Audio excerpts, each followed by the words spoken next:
तो मेरा नाम Amanullah hai. I'm one of the partners at Academos. It's a market research consultancy. We have with us today Adil Mustafa. He's the senior manager insights at Daraz.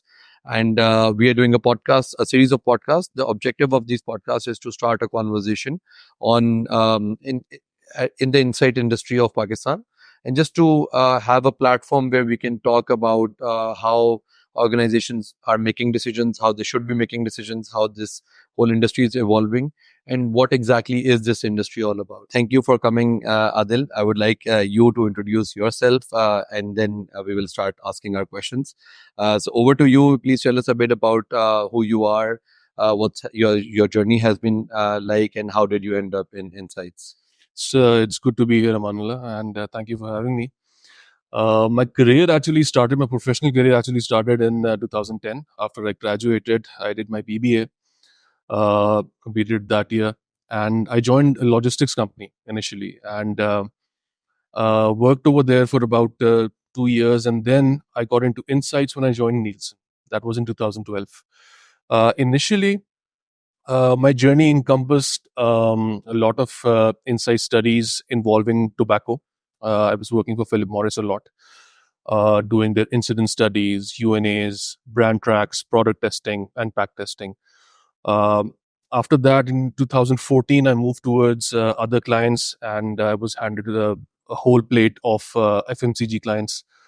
And then it was piled on with financial clients, automotive clients. So every category except for social, I was taking care of those categories in Nielsen.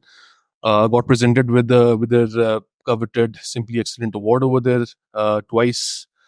Uh, After that, after spending about 4.5 years at Nielsen, there was this thought in my mind that there are other aspects of marketing which I could also explore. Brand was one, trade marketing was another, advertising was another. So I had this thought that I just don't want to be in a place in future where I've decided on a field, and then uh, you know then I think that I could have done better in some other field. So I moved towards trade marketing a little, just to experiment.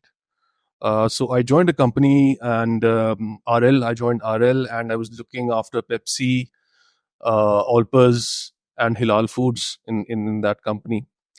And that company also decided that this is a really valuable resource for insights. So I ended up doing insights over there as well. And that is when I decided that, this is my calling, this is my forte. So let's just get back to insights. So in 2018, I joined Kantar, which was another brilliant experience. I was looking after the clients, CPG mostly clients in the South. We had major wins during time over there. And the reason why it was so enjoyable was that I had great people working with me. I had a team of one senior executive and three executives reporting into me at that time. Brilliant for the most part. I had a very good director as well. And it was a sort of time in which everything that we were touching was turning to gold. So whatever pitches we were making, they were working. And then COVID hit. There was a change in government in 2018 as well. And eventually Kantar decided to pack up its operations in Pakistan. So in 2020, Kantar left. And that is when I joined British American Tobacco. I was the insights manager for North Asia, which entails South Korea and Japan. And that is when I really got to work on what they claim to be the world stage, and which is actually a very true claim because you get to work with very diverse cultures and very diverse markets. And that was the first time I found out that especially that North Asian market, it's so different. The way the dynamics work over there. I mean, it's so innovation focused. So that was a very knowledgeable experience at that time. Last year, in 2023, I joined Daraz. And before I joined Daraz, a very close friend of mine who used to be in Food Panda as well, he said that now that you're joining the e-commerce or tech industry, you'll get to know exactly what Pace is.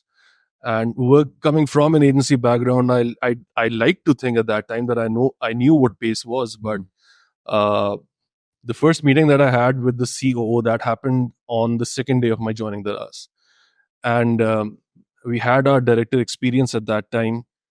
He brought a very um, a broad kind of a plan, a customer plan. It was a compensation plan. It was a huge kind of a deal. And the CEO listened to it and he said, "All right, fine, deploy it tomorrow." That was my first piece of Daraz, because and I was just sitting there and I thought to myself, did he just say launch this tomorrow?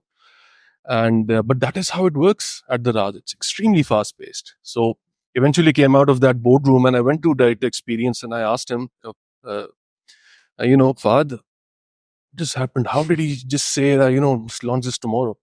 And he has this very patented kind of a phrase that he uses in a very unique way. And he said, "Aisa hi hai." Get used to it. So that is the kind of pace that the RAS works at. So it's very different from the conventional model that I've worked according to throughout my career. It's been 14 years now since the start of my career, and really enjoying myself in insights. I It's think very interesting. thank you for detailing the entire career journey. I do have a couple of questions before we move forward to Daraz.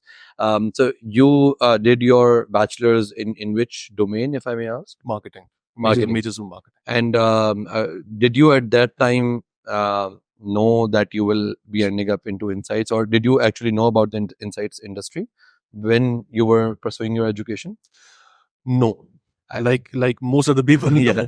So I think that's what I've heard so far. No one working in the insights industry even knew about the industry when they were pursuing their education. So uh, what was your goal or vision for your career at the time of your education, and how did you end up in Nielsen and then in the insight industry? So how did you find your calling essentially? Well, I was enrolled in the MBA program in CBM, and I had this course, research methodologies and techniques. It was facilitated by Kamil Yusuf. He's also a stalwart in the insights industry.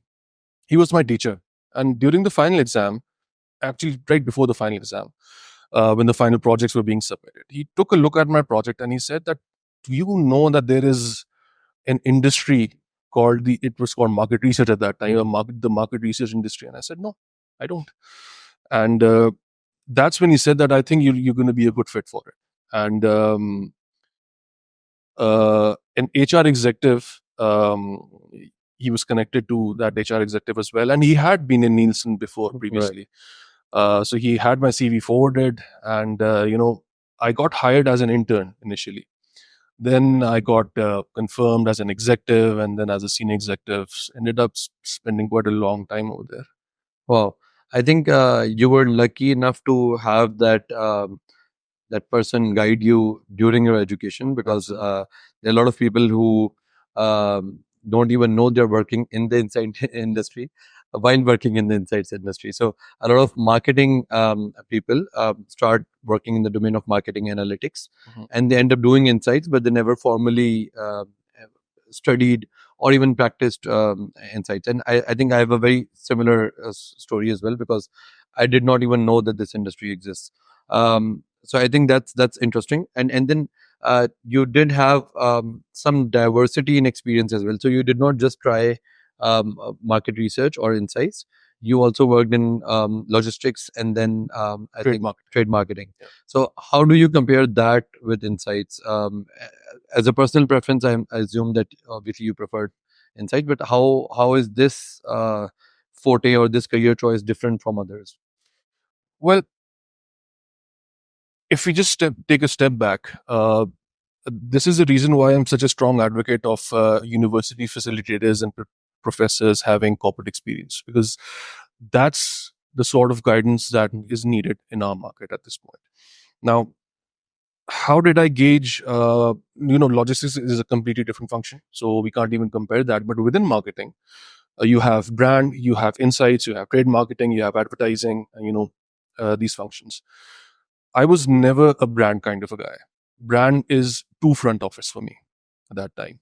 So I thought trade marketing would be a good fit. But then I find myself asking questions and then trying to, get to the answers. And that is, where I really decided that, rather than going out negotiating deals and all. Why don't I just help brands by being a consultant?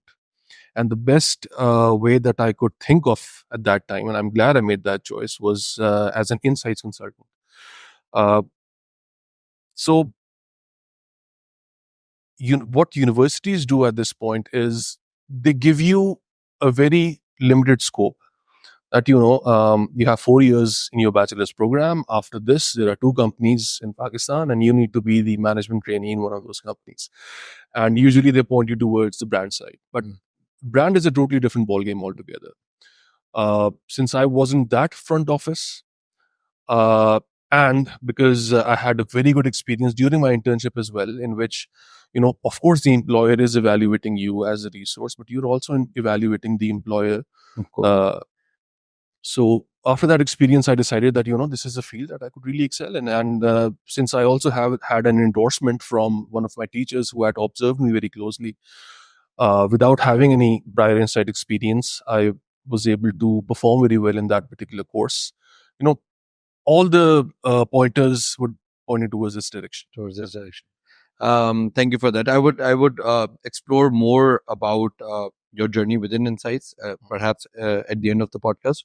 I would like to understand how different companies are working differently within the Insights industry. So different agencies and what all they're doing. But we'll come to that later.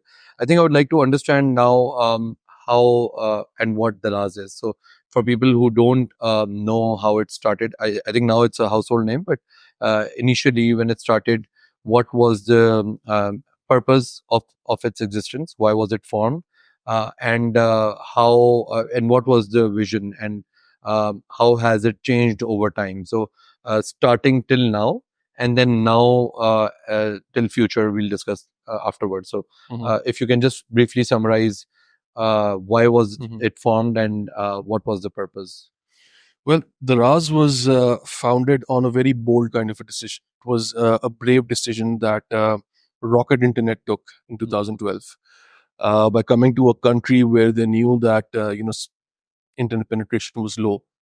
The reliance on traditional forms of transactions was really really rampant at that time. So in 2012, the Raz started as a fashion retail brand. And from there onwards, into 2015, it grew, and it was launched in Bangladesh. After that, 2 years after that, it acquired Kemu in Sri Lanka and Nepal, moved over there. In 2018, Alibaba Group actually purchased the Raz, and that is when this pacey kind of a culture really started. That now we really need to grow. And the best part about this acquisition was that Alibaba placed the customer at the heart of the entire philosophy. That we are a business which has been set up to serve the customer.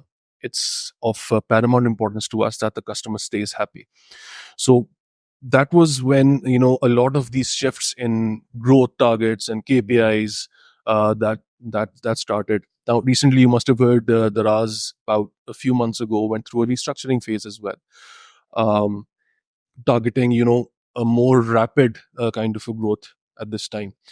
Unfortunately, what happened during that restructuring was that with so many things moving at a very fast pace, the customer experience did drop, and Right. we did start to pick that up. But the best part about this is that the company has given Insights a role which mandates that it's not a support function, it's not a report and recommending function now, it's a driving function. So Insights has been mandated to chase that organic customer experience. That's exactly what we're doing. We gauge how the customer fares or rates our performance as a company, or as far as the products they're consuming as well. And it's all about the customer from this point onwards. So I think the first time I think we met, I was very pleasantly surprised because before this, uh, I have not. I might be wrong, but I have not seen uh, a tech company having an insights function which is separate from data analytics. So because it's an app, most of the startups have their own in-house data analytics team who essentially serve as insight stream as well. But I think this is interesting. I would like to explore this further, how this department was essentially formed and what is the goal of the department. But before that, what is the vision of the RAS moving forward from now on?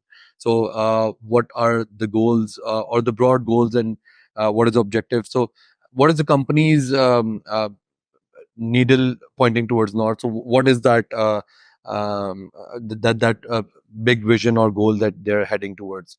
Is it growth primarily, or is it something else? What exactly is that? Well, if you talk about the vision formally, what it started out as was to leverage e-commerce and grow e-commerce in these markets. But over time, the vision had changed, a few slight tweaks here and there. And the vision now is that we need to uplift communities through the power of e-commerce. It's a binding factor that, binds, one of the binding factors that binds, a society together as well. It's supposed to be a marketplace that fosters digitization of businesses, number one, for on the seller side, and then it offers a marketplace where buyers and sellers can interact, get their hands on genuine, good, well-priced products, um, and the purpose is not to provide sort of a subsidy or a discount or position it as that. It's just a marketplace, like a traditional marketplace, in a market where 90% of the transactions are carried out in the traditional fashion on cash basis. That is the what I think we work with a lot of clients who work with Daraz in turn, and it's the closest proxy they used of a real marketplace, because I think the predominant model of operating business in Pakistan is the distributor model, where you don't see what is happening on ground because you don't interact with consumers directly. But through Daraz, you have that opportunity of interacting directly with consumers and just seeing what is the consumer behavior directly in a marketplace. So I think that is a very unique proposition for even other partners at Daraz. I would like to now come to the insights department. So when you came into Daraz, was that when the department was formed, or was it existing before you? And what is the objective of this department? How does that align with the objective of the company? So what is the role of insights department, and is it new or has it been there for some time? It's a completely new setup. It was a brainchild of director experience and director excellence in the previous structure. They brought me in with this idea that there has to be an insights function, a team that makes use of the currently available data and does analytics, as you mentioned. So this is exactly where that distinction has to be drawn. That this is insights, this is analytics. They're related, of course, but insights as a whole is quite different from analytics, especially when you talk about business KPIs, operational KPIs. That's where analytics comes in. So that was the general idea that they had in mind at that time. And when I joined, the first thing that was on my top priority was, number one, understand the market, understand the customer, understand the customer's network, which I'll come to later, and then see what data is available.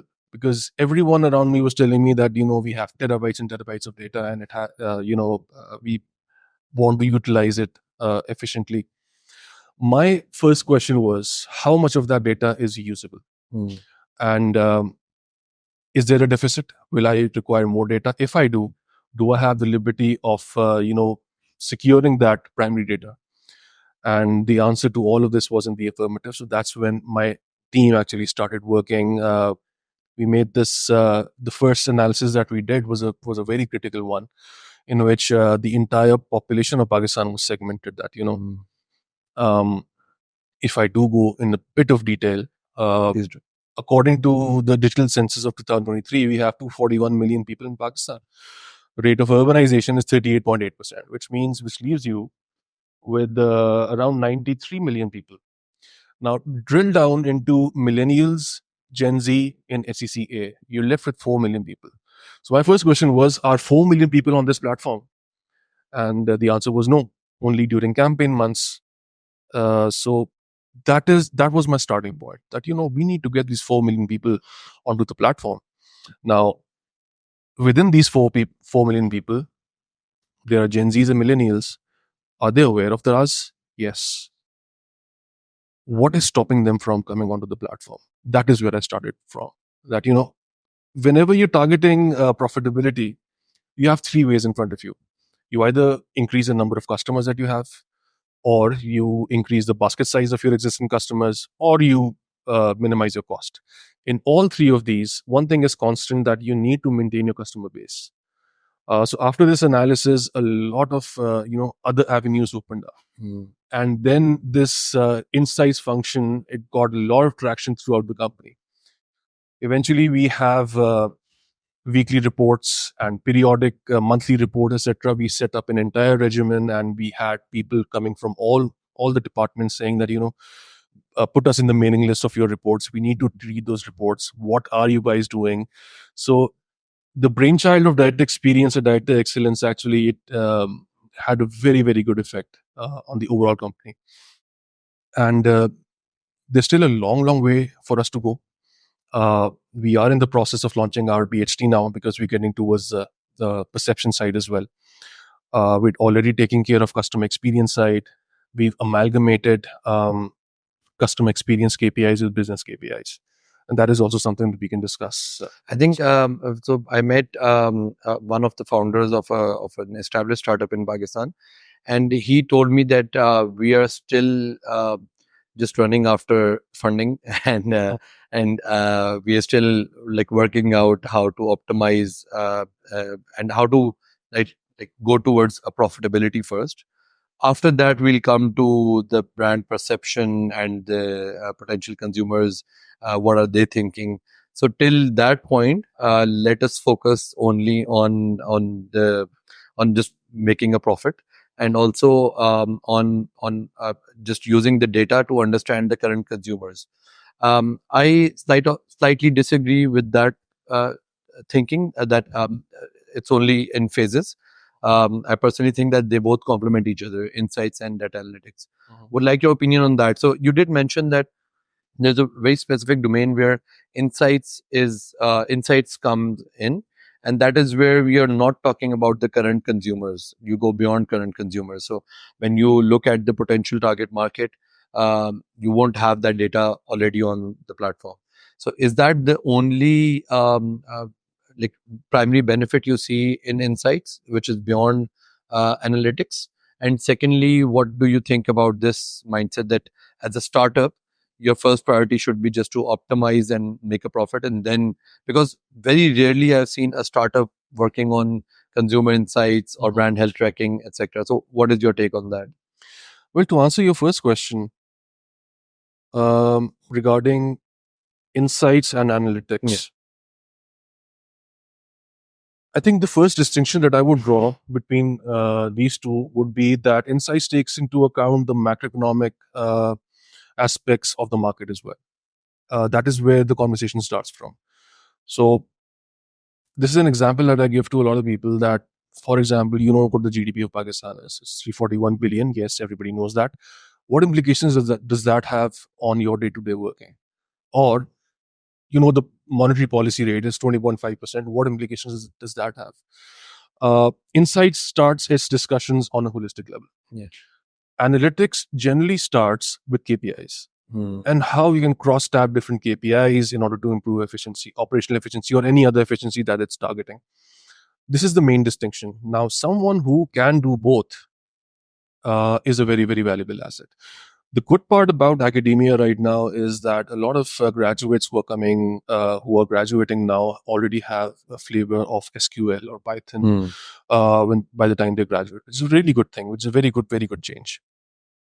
What they don't have is a good introduction to all the functions. For example, if they're marketing majors, to all the functions of marketing, they mostly have a flavor of brand, which is supposed to be the most glamorous of all the marketing functions. So insights in itself, starting from a macroeconomic perspective, it goes as deep as the thoughts of the customer. Yeah. That is the goal that neuroscience actually, or neurofocus actually tries to answer. So, starting from a macroeconomic perspective, going towards a microeconomic perspective, towards the customer psyche, etc. That is what insights is. The goal is to predict, to be able to predict what the customer is going to do in a particular situation. Yes. This is very aptly put, I think, because I think there's always this confusion, and now that analytics is taking off, it used to be BBA, the most popular, I think, program, but now it's computer science and IT, and everyone wants to become an analyst. But it is important to make that distinction between analytics and insights. Before I ask the second question, would like you to respond to the other question. So, as a startup, to a startup, what would you advise? Well, to a startup, I would advise to focus on the customer first. Funding, yeah, it's critical for a startup. Definitely, you need to secure it, but you need to pick a market to serve first. Your business model is supposed to be based on the concept of going concern. It has to be sustainable. Uh, and how are you going to make it sustainable if you don't have people to serve? So focus on the customer. For example, there are two concepts in marketing. One is what we've all studied in the university, that is a Kotler model, in which Kotler states that you need to pick a segment, identify needs, and serve that need and that particular segment. And your marketing is supposed to be very targeted. The other school of thought, which is used by P&G and Coke, and these are both Fortune 500 companies, is by Byron Sharp, who says that you just need to push your product. You just need to sell, mass market, whatever you have to do, just push your product. And both of these are very, very potent approaches. So I've always leaned a little more towards the Kotler model, that keep the customer at the center of your decision. And by that virtue, I believe the approach to serve the customer comes first, and eventually it's going to make it easier for you to secure funding as well. If True. the investors actually feel that yeah, this thing is picking up, this it's gaining traction, they're going to be motivated to continue their funding as well. True. I think what we normally see, and I think this is new in Pakistan, that the entire focus goes towards the funding or the venture capitalist. So that essentially becomes the customer, and you do everything in the organization to satisfy that customer because that is where the money is coming from. However, what the venture capitalist is looking at is that are you serving the actual customer or not? So I think that's, but obviously it must be very difficult to do in reality because again the reality is that the money is coming from that direction initially. So just understanding this a bit more, I would like to come to and this is like the core reason why we are doing this podcast, is to understand how decision making is done in organizations and how it should be done. So a bit of context, our personal context is that we came into this domain because we thought that decision making is not being done based on data primarily. It is primarily being done on the basis of experience, hunch, etc., etc. But data does not play a vital role, at least in Pakistan. We have seen that change over time. So I would like to understand how decision making, whether it's a small decision or a big decision, it can be a decision of which partner to onboard, which not to onboard, or where to put this button or this notification. But what is the process of making a decision at Daraz?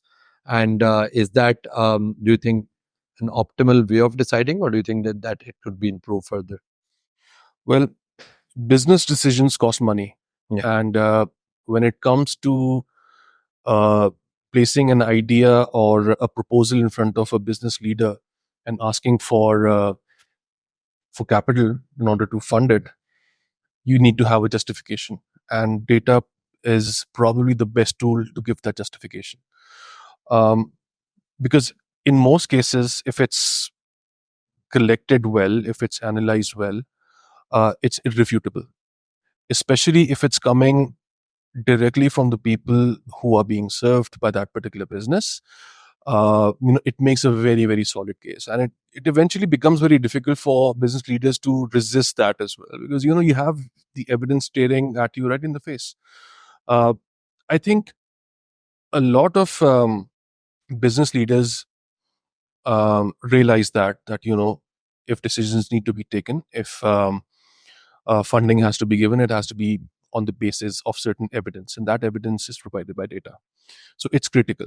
And I'm really glad that this change has happened, because traditionally in businesses in Pakistan had been working a lot of businesses had been working on the traditional model that the father set up the business and the son took over.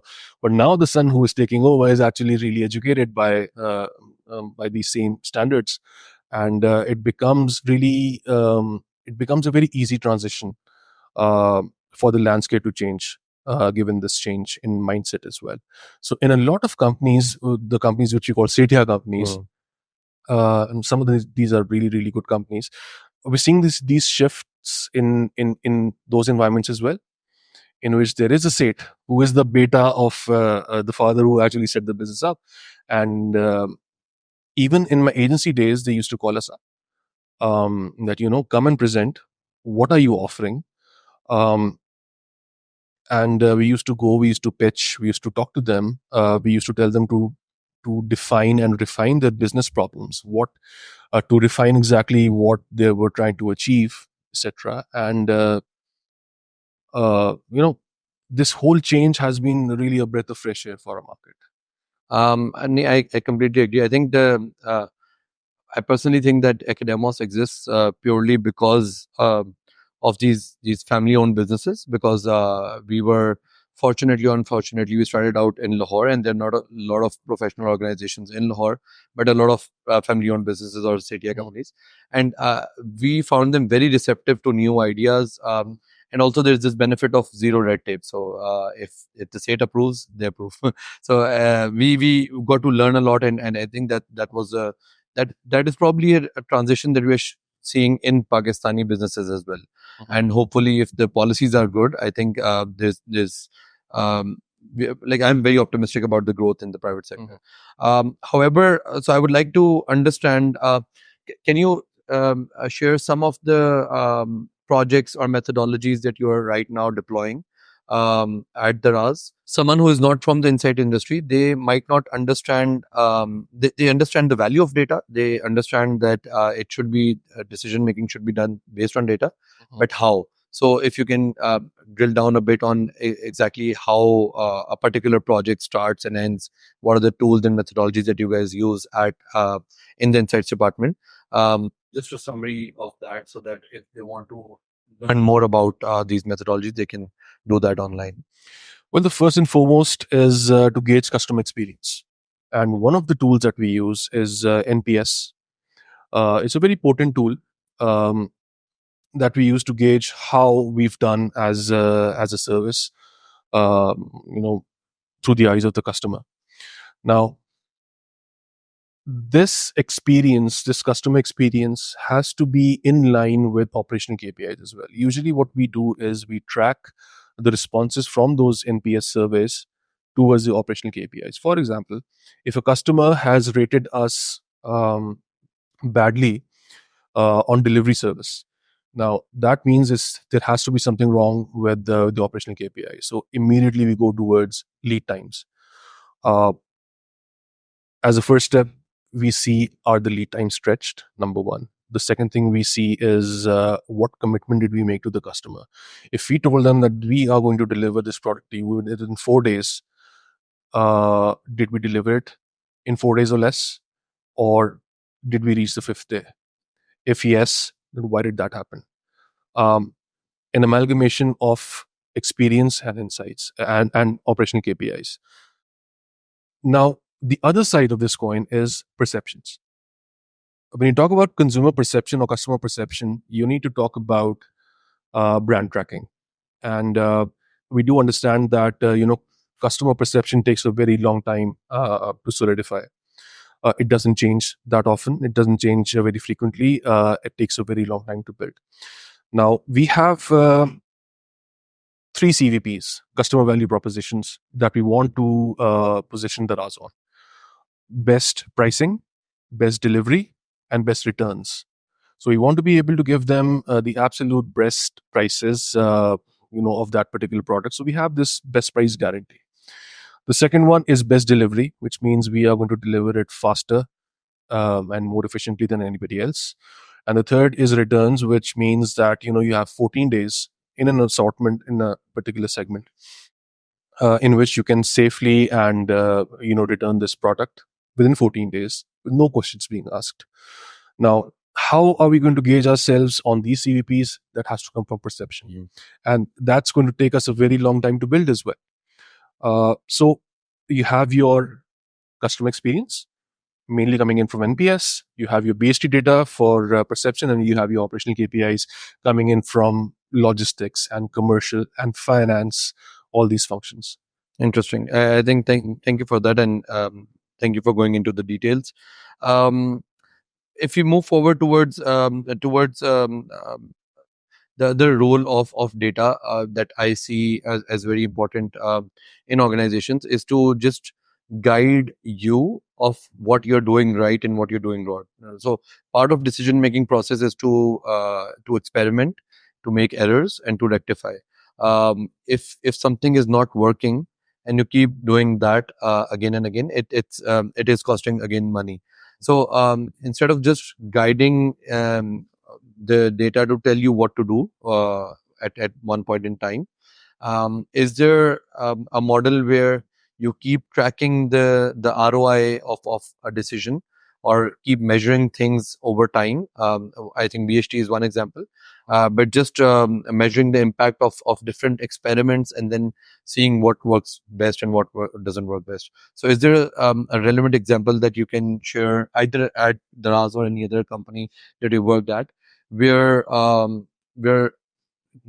you set up a measuring model of what to measure, what not to measure, and then tracking that measurement over time just to guide you of optimizing a decision or optimizing a process?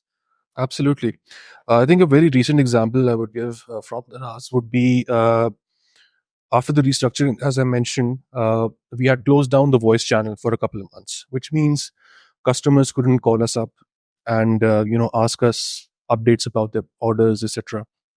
Now, for 2 months, this was offline, and we were getting a very severe hit on customer experience, on the customer experience end. And we took this case to the CEO, made a feasibility that, if we were to reinstate this particular function, this is the financial impact that's going to happen. This is the customer experience impact. After weighing that, it was decided that, if the customer wants to talk, especially in our market where the customer actually has to talk to a person, we were given the green light that, go ahead. But we are going to keep a very close eye on it. So the ROI was very closely being tracked. And even in the short term, that ROI was above 30%. Wow. In the short term, that is huge. And and that is only the monetary part of the ROI. If you talk about the customer experience part, that has taken off as well. And in the long term, we do believe that it is going to stay as a very permanent feature in the offering. I think as a consumer of these apps, I'm not sure what they're doing right now, but Food Panda also allows you to talk to a representative only under certain conditions. And as a consumer, it becomes so frustrating to not be able to talk to someone, because I think it's ingrained in our culture that whenever you face a problem, instead of trying to figure out the solution yourself, the first instinct is to call the helpline and just talk to the person. I think that's part of who we are as Pakistanis. Right. Thank you for that. I would like to just ask a question, and you might not have something on top of your mind right now, but if you do, was there any instance where data changed someone's mind about something? So usually we see that data, whenever you present something to someone as a consultant, whenever you present something to a client that is counterintuitive, you don't get a very positive reaction. The first instinct is that the data is wrong. what I'm thinking is right, Hmm. the data is wrong, or you haven't done the QA right or whatnot, which might be the case. But the first reaction is not, okay, oh, why is this different from my thinking, and let's explore this further. So, what happens when you present something or when you come up with something that is counterintuitive? What is the general reaction? And is there a case in your mind where someone's mindset or thinking changed because of data, either yours or someone else's? Yeah. Let me go back to a case from the Kantar days. One of our bigger clients from the FMCG in the food sector, they made a campaign. They worked with an agency, with an advertising agency. They made a campaign for a very large popular brand, snacks brand. They had made that investment, and the theme that they followed in that overall communication was different from the positioning that brand had at that point. And they had already invested in the final copy as well. Because of their CEO, they just wanted to have it tested by us. When we tested those communication copies, it failed miserably. And now we were in a fix that, those guys have made an investment. They probably spent upwards of probably 10 or 12 million rupees only on this particular one of these copies. And this has completely failed. So on our own, we did a refield as well. Let's just get another panel's view Yeah. on this. And it failed again. So our field in the first attempt was perfectly right. It's perfectly fine. Now came the time to actually deliver this news to the client. And we made a report, a presentation. We went and delivered that presentation. They were not happy about it. And we advise them that, this is what your brand stands for in the minds of the consumer. We suggest that you do not take such a huge shift in positioning for a brand of this stature. And we gave them the results, and they requested that, we need to conduct this field again. And we told them we already have. And these are the results from the second report, which are very consistent with the first one. And that was when a very major brand took its decision back, went back to the original positioning. And that brand, to the last of my knowledge, was doing very, very well. I think that's very commendable on their part, because Oh, yes. yeah, I haven't seen that reaction or that maturity a lot in Pakistan specifically. Yeah, but the CEO was also asking for the results. Yeah. So they had nowhere to go. There is nowhere to go. And yes, if you have the buy-in from the top, I think that just makes your case easier. But we have numerous examples where we presented something counterintuitive, and the first reaction was that the data is wrong. Obviously, there was this CEO that we were working with, and the results of a BHT, brand health tracking, were more positive than they were expecting. And the reaction was that no, we're not that good. So, there must be something wrong with the data. Anyways, I think that's very interesting. Thank you. I would like to talk about the industry a bit more, and then we can close. So right now we are at the verge of this huge explosion in not just in data but also in analytics. So there's AI coming in, and what used to take days and weeks now takes hours and minutes. How do you think the industry is evolving globally, and more importantly, how is it evolving locally, and what do you see in the next couple of years in Pakistan happening with the evolving tech in this industry particularly? In this particular industry, there's a new concept of community that is coming in, and which India is the future. There is this gentleman by the name of Matt Hayes, and he quoted once that democratic brands, which co-create products and services and content with the customer, are actually based in the roots of that particular customer. And it's a very deep kind of a saying.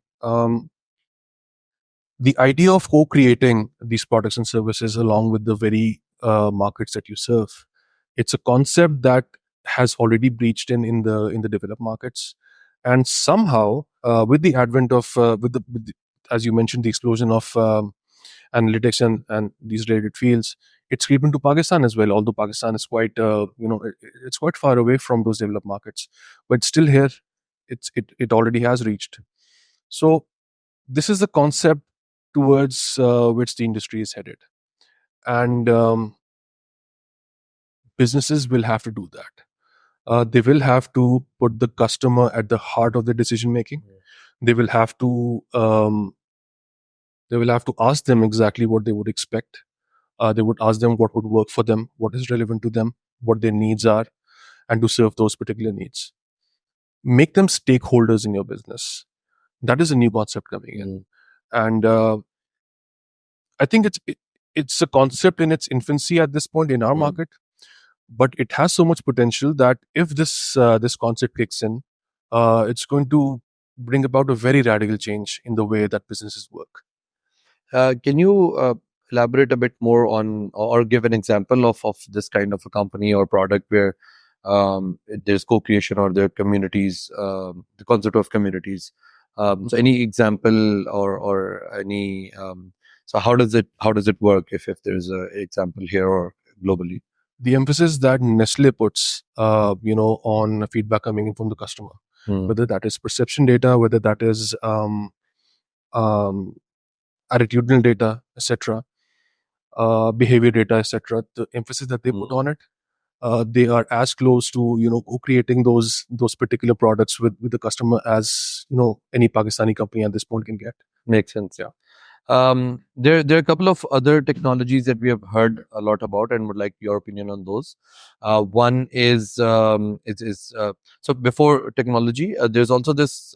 We have seen a shift in the mindset of companies, where when I started out in this field 10 years ago, the emphasis was a lot on the quantitative data and very less, relatively less on qualitative at that point in time. But over time, we have seen the mindset shift. At least in our perception, the client is now more interested on the narratives, the story, or the mindset, the qualitative data coming in from the consumer. And the quantitative is important, but only to the extent of validating or invalidating an insight. Do you think that this is the trend? And if so, do you agree, disagree, and what are your thoughts on this? I would agree to the fact that yes, the importance of qualitative was downplayed in the past. Yeah. That's a fact, because when I also was starting out in Nielsen, we had an excellent qual team over there as well. But we used to, feel a bit more important because we were the ones bringing in the male chunk of the business, etc. So, but then again, we need to realize that you can't have quant if you don't have qual. If you want to quantify something, those batteries, those concepts, those ideas need to come from verbatim that people actually give out. So if you don't have your focus groups, if you don't have your in-depth interviews or these qualitative techniques, you won't be able to build a very effective tool or instrument of research, which is your questionnaire. You can't build your questionnaire without having those batteries in it. So over time, yes, there was a shift in which qualitative was given its due importance. And even right now, qualitative will not be able to give you the entire story. So it has to be an amalgamation of qual and quant, because as I also mentioned that every business decision or market decision is going to require capital. In order to gain that capital, you need to have your numbers. Yeah, you need to have your dollar amount straight. You need to have your percentages straight. Only then are you going to get your hands on that money or whatever you're trying to do. So I think another up and coming tech that we are seeing right now is AI, and specifically, so I would like to understand what is your opinion on that. I think it has been talked about so much that we don't really know what AI is and how will it apply in this industry. But something that I have observed in the past is in the near past is that it has sort of blurred the lines between quantitative and qualitative analysis. So in LLM models, you don't need an individual or a human to analyze a qualitative statement. You can do that through the model. And with that, you can do perhaps a quantitative analysis on qualitative data. So before LLM, I think if you have 1,000 statements, open-ended statements by consumers, it was very difficult to do that analysis completely in an automated manner. You had to do some automation, thematic analysis, etc., and then there is a human involved who will just observe the keywords, etc., and then do their analysis. But now, whether it's 1,000 or a million, and I think Daraz reviews could be one area on that domain, where there's a lot of qualitative data.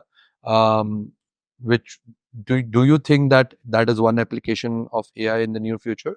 And whether or not you agree, or whether you agree or disagree, uh, is there an application of AI coming in the insight industry in your thinking? There is, but it's not quite there yet, and it's going to take a bit of time. Now, if you talk about AI and and analyzing verbatim, yes, there are tools that are very effective tools, but at this point in time, you need an operator to proofread exactly what AI is churning out. Um, it's going to take, in my opinion, at least 5 to 7 years before language recognition, dialect recognition, expressions, etc. Um, that AI has to incorporate in its algorithm are made so robust that you're able to make a very educated kind of an inference out of this data. Yes, you can do that on the overall level, but there's the saying that data screams, data talks, and data whispers. Anybody can probably pick out what data is streaming. Anybody in the company can do that.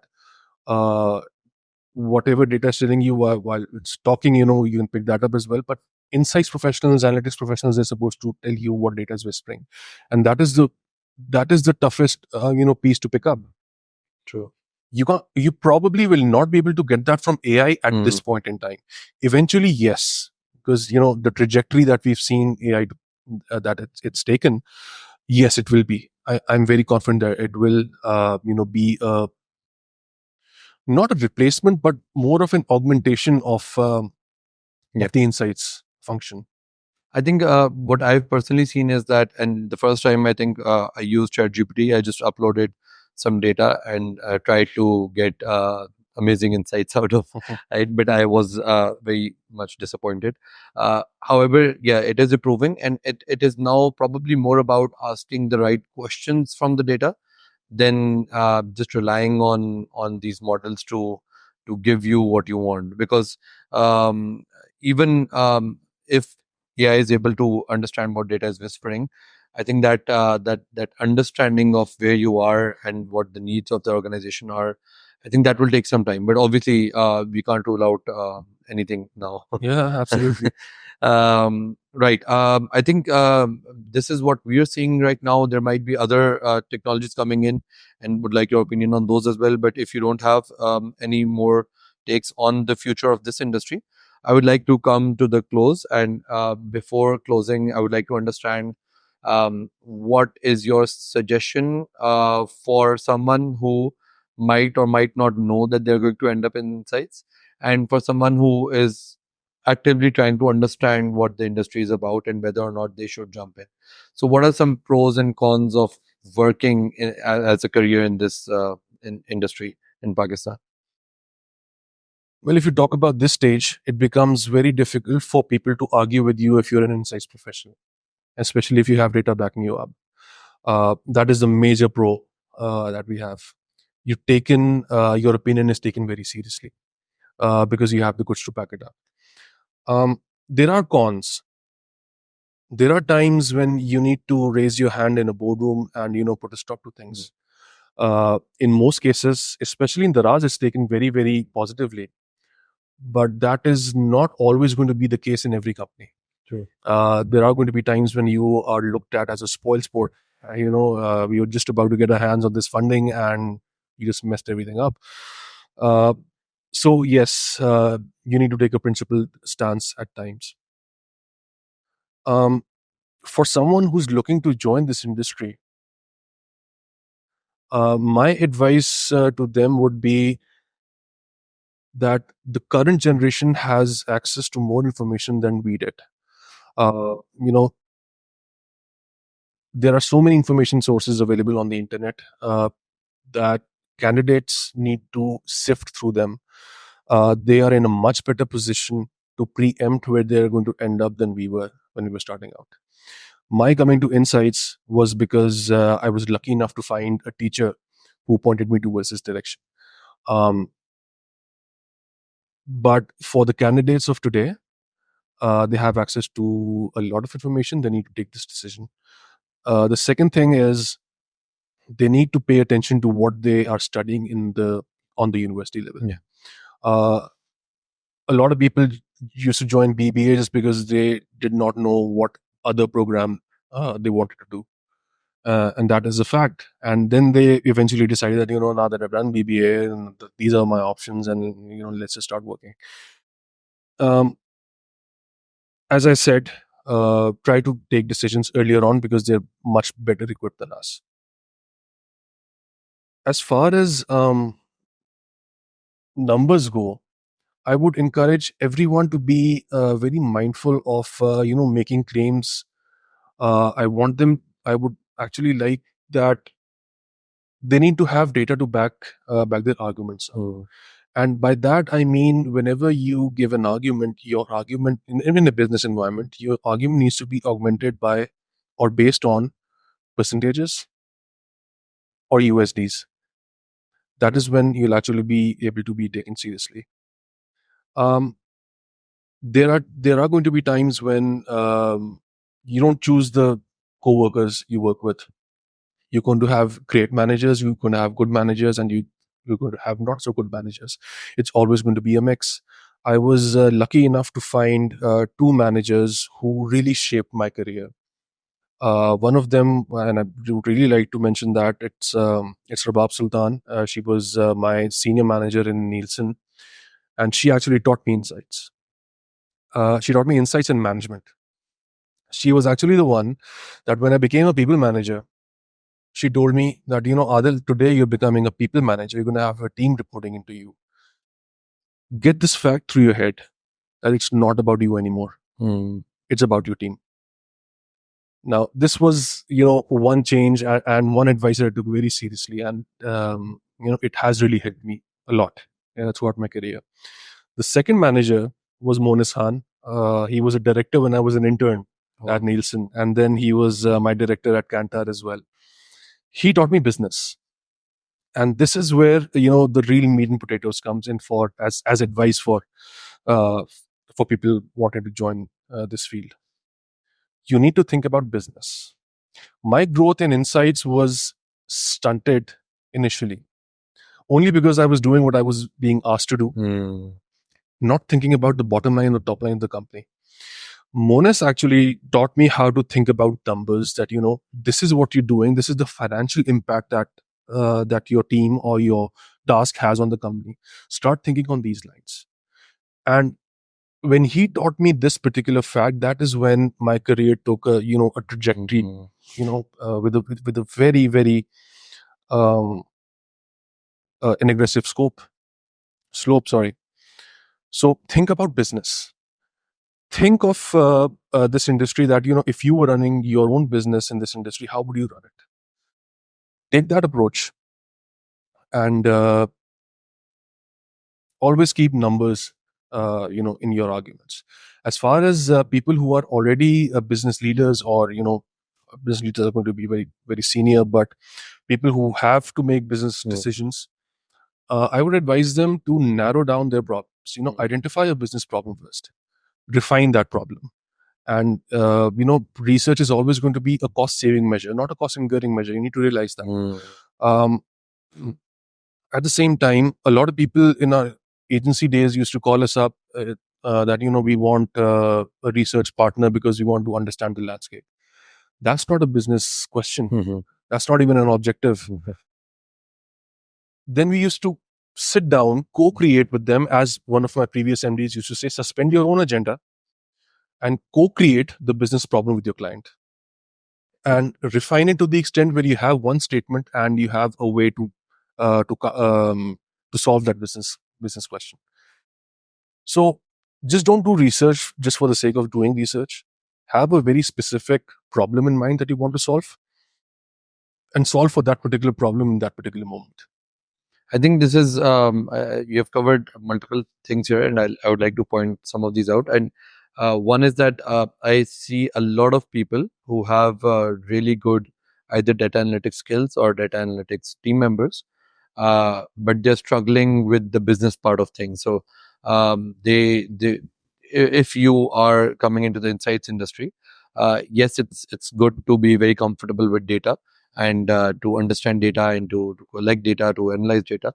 But at the end of the day, it's you're doing it for a business or an organization. So if there is no understanding of that business, you will be focusing too much on the product or the research itself. So just to like elaborate further on the people who want to get into this business, what are the skills that you think is important for them to train in?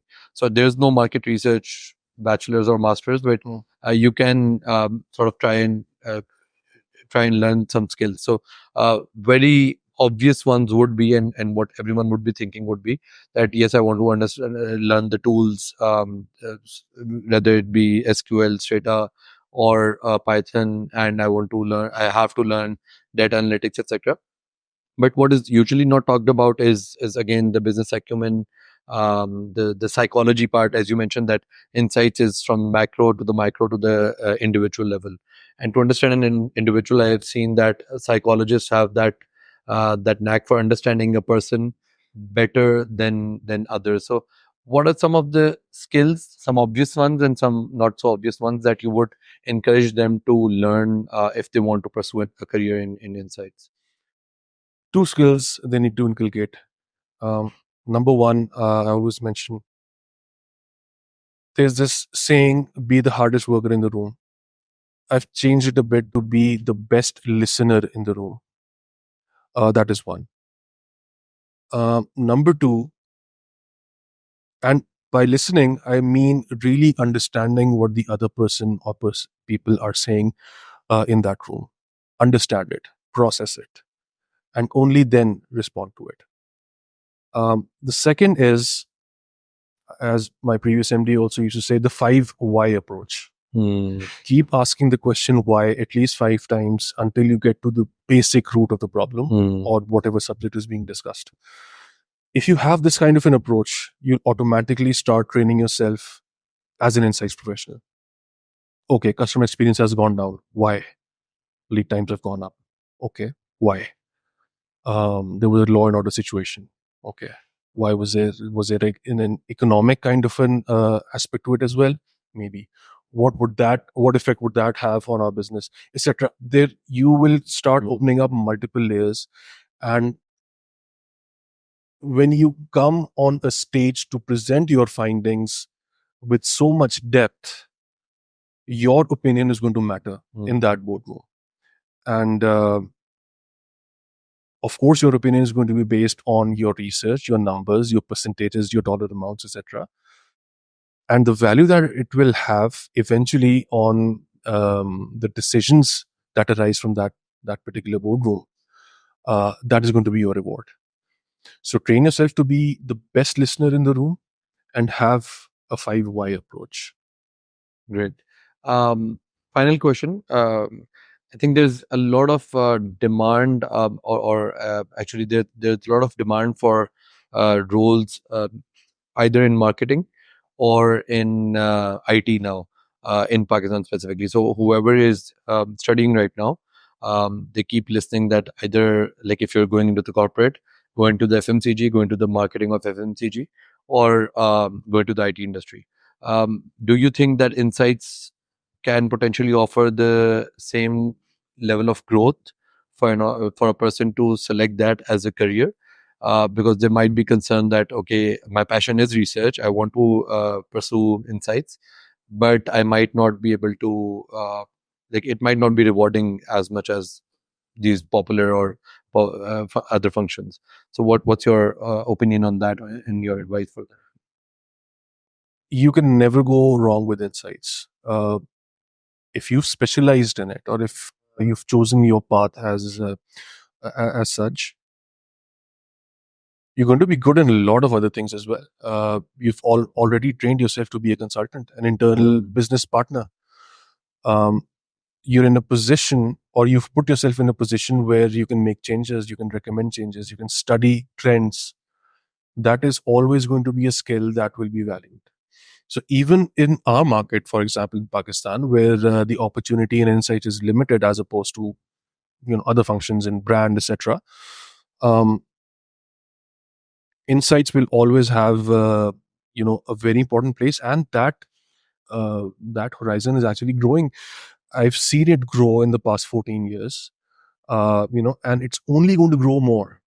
So you can never go wrong with insights. But you need to understand that it's always going to be a semi-driving function. Hmm.